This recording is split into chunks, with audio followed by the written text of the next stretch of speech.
Hello friends, आपका स्वागत है ऑप्टिक्स पे।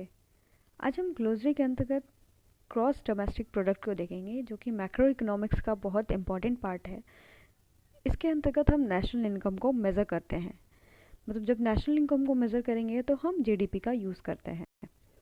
GDP is the total market value of countries output.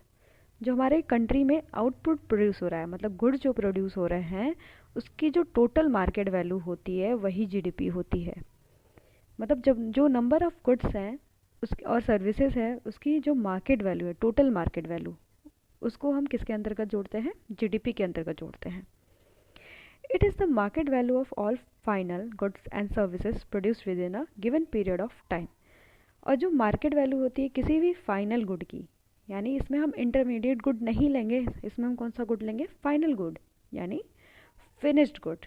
Finished good लेंगे और उसका हम लोग क्या देखेंगे कि वो किस पर्टिकुलर पीरियड ऑफ टाइम में प्रोड्यूस हो रहा है, किस फैक्टर ऑफ प्रोडक्शन का यूज़ करके, और वो विद इन अ कंट्री उसका लोकेशन होता है, मतलब वो located with in a country होता है।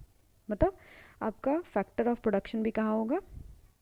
वो भी कंट्री में होगा, और उसका लोकेशन भी कहाँ होगा? वो लोकेटेड भी कहाँ होगा? हमारे कंट्री में ही होगा। तो जीडीपी के अंतर्गत ये मापा जाता है। जीडीपी आपका क्या होता है, एक बार फिर से रिवाइज कर लेते हैं। Total market value of countries output, country के आउटपुट का जो टोटल मार्केट वैल्यू होता है वो जीडीपी होता है। It is the market value of all final goods and services produce within a given period of time. जो final goods and services produce हुए हमारी कंट्री में, उसका जो मार्केट वैल्यू होता है एक पर्टिकुलर पीरियड ऑफ टाइम में फैक्टर ऑफ प्रोडक्शन का यूज़ करके हमारी कंट्री के अंतर्गत, तो वो जीडीपी के अंतर्गत आ जाता है।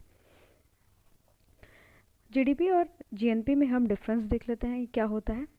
जीडीपी आपका क्या होता है? ग्रॉस डोमेस्टिक प्रोडक्ट, यानी यहाँ पर डी का मतलब होता है डोमेस्टिक, और जीएनपी का मतलब होता है नेशनल प्रोडक्ट। ठीक है, तो GDP factor of production located with in a country. GDP में हमारा जो फैक्टर ऑफ प्रोडक्शन होता है वो कहाँ होता है? कंट्री के अंदर ही लोकेटेड होता है। यानी फैक्टर ऑफ प्रोडक्शन में आपका क्या आ जाता है? Land, labour, capital and entrepreneurship. ये हमारे कंट्री के अंदर ही लोकेटेड होता है। GNP factor of production owned by a country citizen. इसमें जो factor of production owned by a किसी कंट्री के सिटीजन द्वारा ही होता है, regardless where output is produce. जबकि आपका आउटपुट कहीं भी प्रोड्यूस हो सकता है, मतलब आपका जो गुड है वो बाहर भी प्रोड्यूस हो सकता है। ठीक है, तो वो जीएनपी के अंतर्गत आता है। जबकि हम डोमेस्टिक में सिर्फ क्या देखते हैं, जो हमारे कंट्री के टेरिटरी के अंतर्गत ही जो प्रोडक्शन होता है उसको हम जीडीपी में काउंट करते हैं। हम इसका फॉर्मूला देख लेते हैं कि हम उसको कैलकुलेट कैसे करते हैं। इसके तीन अप्रोचेस होते हैं। फर्स्ट है आपका इनकम अप्रोच, एक्सपेंडिचर अप्रोच, और एक वैल्यू एडेड है। तो हम पहले इसमें एक्सपेंडिचर अप्रोच के अकॉर्डिंग जो इसका फॉर्मूला होता है उसको हम देख लेते हैं, और हम इसको इसके जो एक्सपेंडेड फॉर्म को हम मैक्रो इकोनॉमिक्स के फर्स्ट चैप्टर में पढ़ेंगे थॉरली। तो अभी हम डेफिनेशन में देख रहे हैं, तो हम इसको इसके कैलकुलेशन को देख लेते हैं कि इसको कैलकुलेट कैसे किया जाता है। तो जीडीपी का जो फॉर्मूला होता है वो क्या होता है? सी आई जी एक्स ई एक्स माइनस एक्स एम। तो सी आपका क्या होता है? Consumption.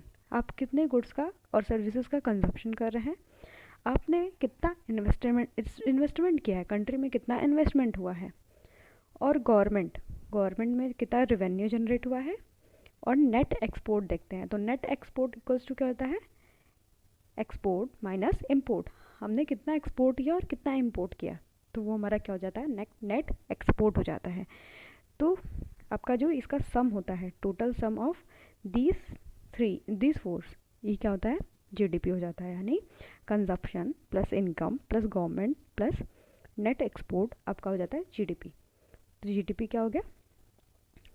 Total market value of जो आपका तो फिनिश्ड गुड है और फाइनल गुड है, उसको हम लोग क्या बोलते हैं? जीडीपी बोलते हैं। Thanks for watching.